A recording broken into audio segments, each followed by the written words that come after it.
Hello, this is my ceremonial speech dedicated to my dad. When you are diagnosed with cancer, you have no idea what to begin to think, or for yourself or for your family. I saw my dad go through this tragic and life-altering experience when he was told at 47 that he had lung cancer and to expect a 3% chance of survival. We all have a hero, and today I would like to tell you a little bit about my dad. I was 11 when my mom sat me down and tried her very best to explain to me that my dad had cancer. I was laying on her bed with her sitting next to me when she paused the TV and told me Daddy has cancer. I really do not remember the rest of the conversation. After that, I assume I just said okay, followed by her asking me if I had any questions since I handled the news so good. Looking back, I don't think I fully comprehended what she had just told me, as I was still a little girl and a daddy's little girl at that. At that moment, my life would change forever. You know the saying, you don't know what you have until it's gone? Well, I couldn't agree with that statement anymore since I was in a situation where I came so close to losing my best friend. When things suddenly take the turn in the other direction, especially when it's something you have no control over, your whole outlook on life changes. My dad has smoked his whole life, which was honestly the most likely the leading cause in his lung cancer. This life lesson is incredibly important to me because not only has it taught me, but it has showed me firsthand how a simple day-to-day bad habit can influence the rest of your life.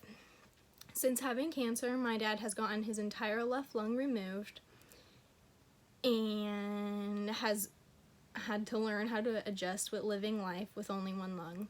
I have seen him struggle over the things he used to do without ever second-guessing his ability.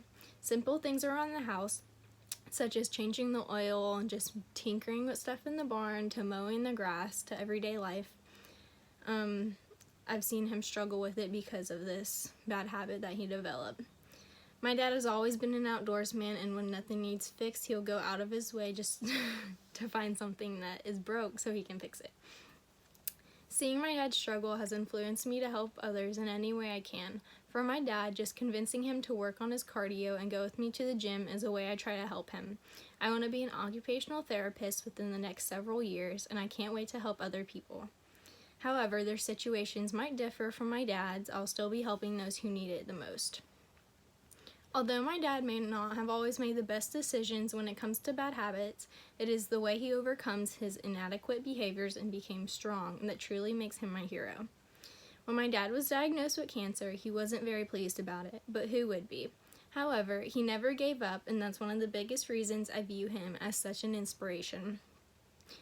As my dad did his chemo treatments, I remember thinking this is what was going to kill him. If you are unfamiliar with chemo, it's a treatment that basically kills all your blood cells, bringing you so close to death, and then putting steroids in your body.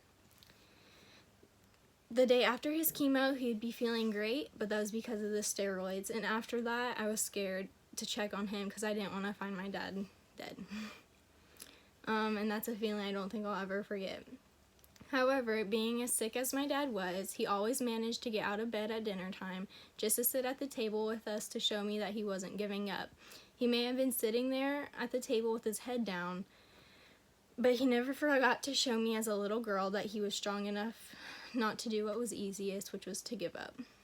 My dad does not like sharing this story as he hates people showing sympathy towards him. However, for the first few years after being diagnosed, my mom and I were on the Relay for Life committee. And at the end, my dad would often attend the cancer walk, which brought awareness to the different kinds of cancer as well as those who have lost their battles. Some people give speeches about experiences like this. Some people do not talk about it at all. Everything has their own ways of overcoming struggles, just like everyone handles tough situations in different ways. To conclude, when I say my dad is my hero, I mean it.